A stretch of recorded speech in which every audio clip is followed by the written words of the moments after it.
Hello everyone, my name is Tianheng from Shanghai Advanced Research Institute, Chinese Academy of Sciences. On behalf of all the others, it is my great pleasure to present our research work in the Monami 2021 through this very special virtual way. The title of my talk is NOMA-Based Statistical Signal Transmission for Beyond 5G Communications. Before the research work, we should first review the background in the wireless communication area. The past 20 years have witnessed a great growth of wireless communications. After 2G, 3G, and 4G, now the industry has already deployed the fifth generation communication systems. The great leap of communication technology can be mainly reflected from two aspects. Aspect 1, quantitative growth. The explosive growth of communication equipment and the rapid increase of users' demand for spectral resource both bring a huge burden to communication systems. The second aspect is diversified development. The 5G communication technologies bring lots of convenience to our lives. The upcoming B5G, that is beyond 5G, is further deemed as a multivariate ecosystem, which is capable to embrace billions of mobile users and increasing popularity of novel services.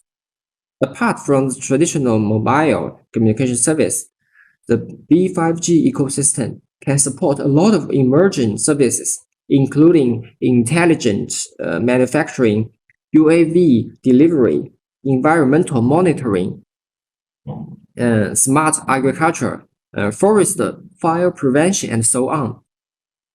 These various applications and services rely on different networks within the entire ecosystem.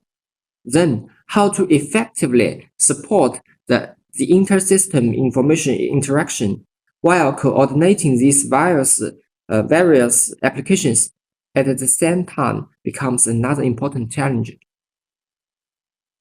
Thus, confronted of the above two challenges, new technologies have emerged in the recent years. Among them, two technologies are very promising in dealing with the two challenges above, which are NOMA and SST. NOMA is the short name of non-orthogonal multiple access.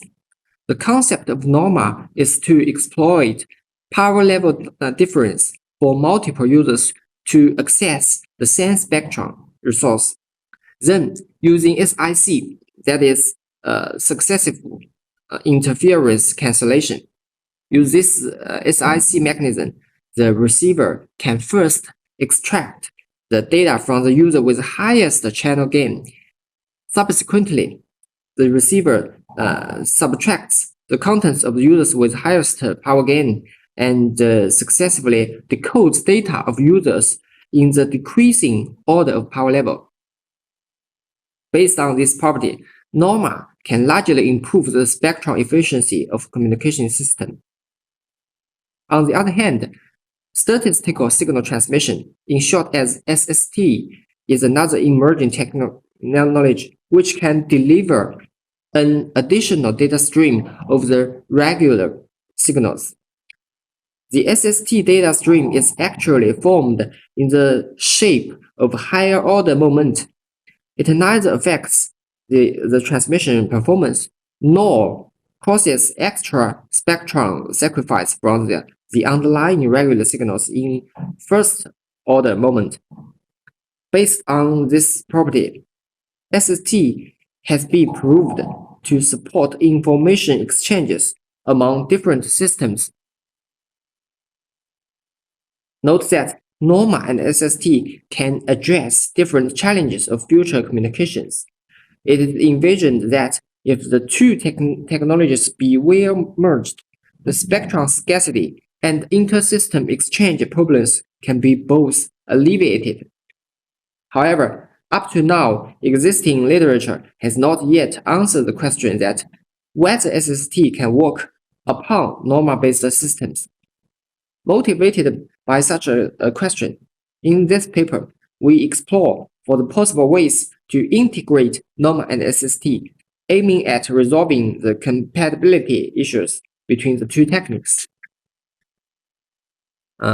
This is here is the transceiver architecture we designed for NOMA-based SST system.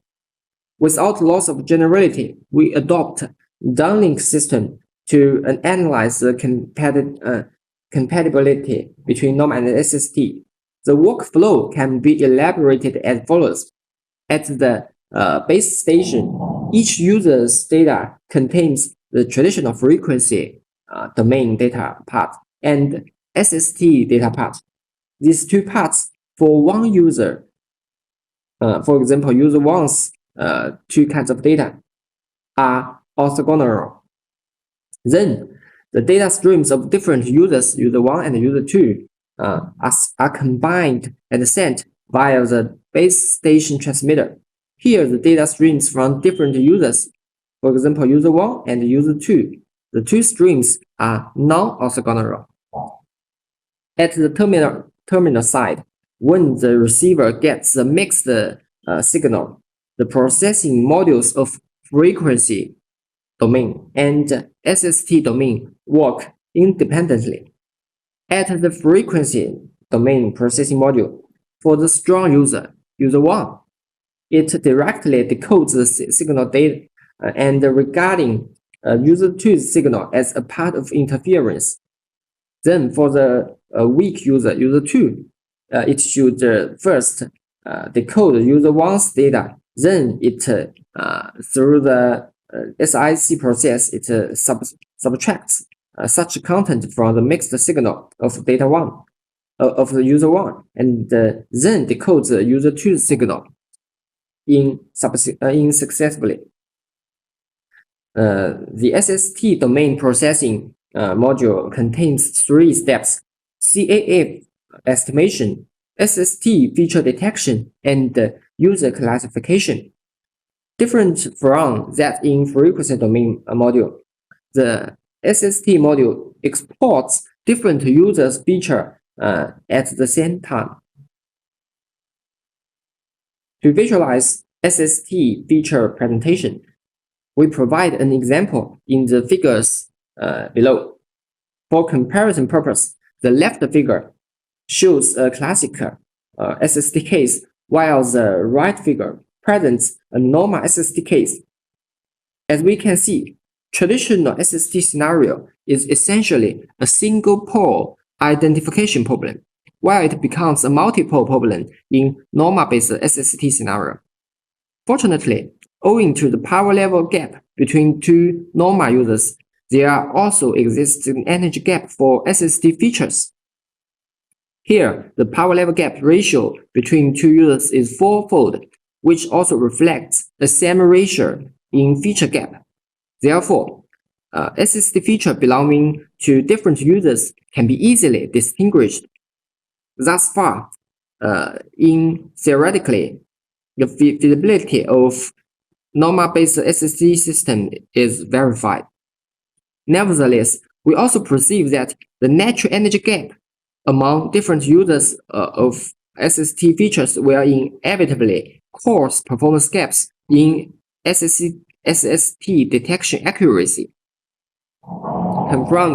Confronted with such a circumstance, here we dedicatedly design an enhanced transmission strategy for the proposed technique, aiming at improving SST domain detection accuracy for NOMA weak users with lower power level.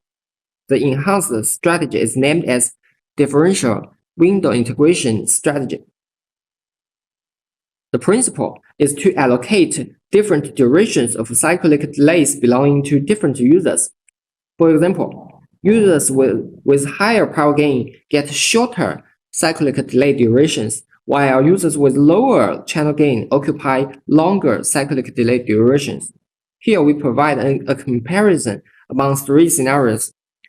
The boxes represent all the DM symbols in the time domain, and the different colors indicate different SST symbol durations. The first figure is a classical SST scenario. At any moment, there is only one active SST symbol. Then, for the default NOMA SST scenario as shown in the second figure, at any moment, there are always two active SST symbols belonging to user 1 and user 2. In this kind of scenario, the features of two SST symbols can be distinguished via their energy gap. Finally, the last figure exhibits the NOMA SST with differential window integration strategy. In this scenario, there also exists two active SST symbols at any moment. However, as the symbol duration is different for the two users, in the weak user's duration, for example, this one, it may encounter different symbols for the strong user's symbols. In this scenario, the SST detection procedure are different for two NOMA users. First of all,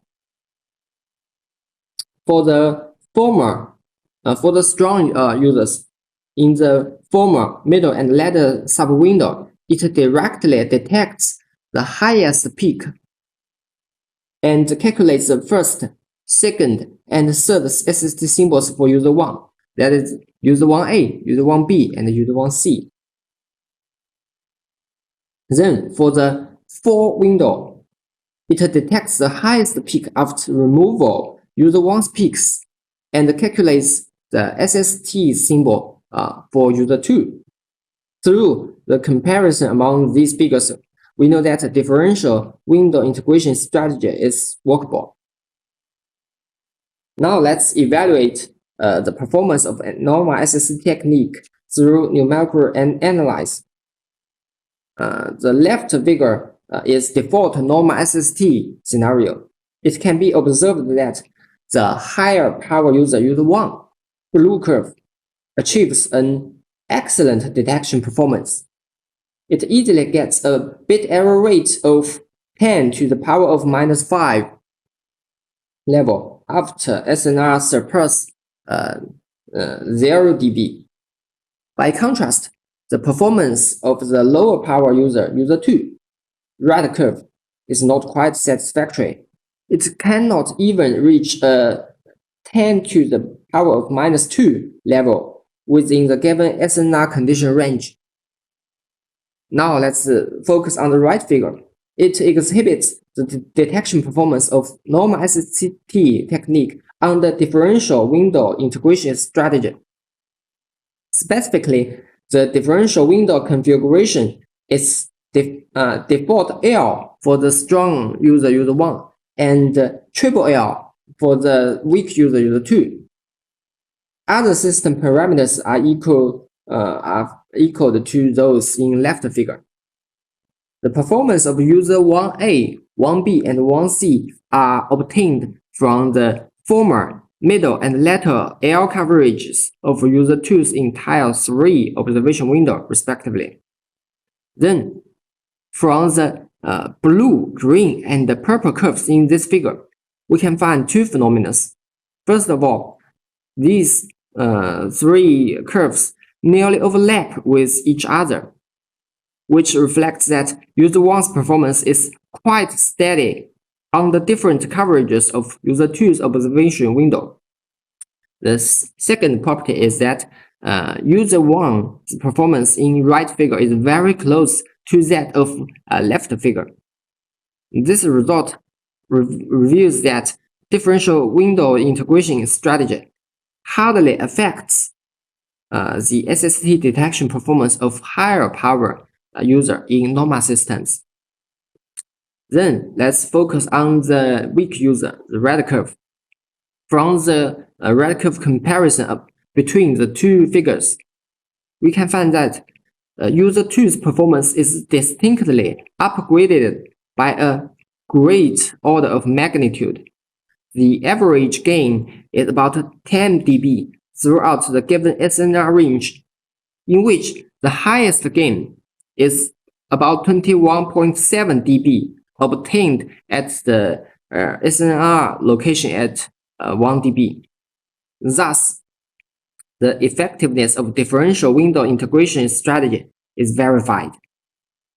Moreover, another interesting phenomenon in the right figure is to find that user 2's performance slightly outperforms those of user 1 at low SNR situation. Note that the differential windows configuration is 1 to 3 for the two NOMA users. Theoretically speaking, such a differential compensation cannot reverse the user 2's energy shortage, as the power distribution is 4 to 1. As such, user 2's performance should be inferior to user 1, as the high SNR range says. Nonetheless, such a curve trend at a low SNR situation is still reasonable, because user 2's observation window covers longer time duration than that of user 1. Accordingly, when a sudden adverse channel condition, for example deep fading, occurs, user 1's detection performance is easier to be affected, while user 2 has higher possibility to restrain the negative effect, because those sudden adverse channel conditions cannot last a very long time under power control techniques. Therefore, although the upper bound performance of user 2 is inferior to that of user 1, it is more robust to sudden adverse channel conditions than the latter. This advantage is especially remarkable at the low SNR situations. Then, continuing from the initial research outlined in this paper, our future work will be undertaken in two aspects. First of all, we will provide a completed version for NOMA ST systems combining the uplink and the downlink mode. Second, we will explore for the theoretical relationship between the user power gap versus SST detection performance. That's all. Thank you very much for your kind listening.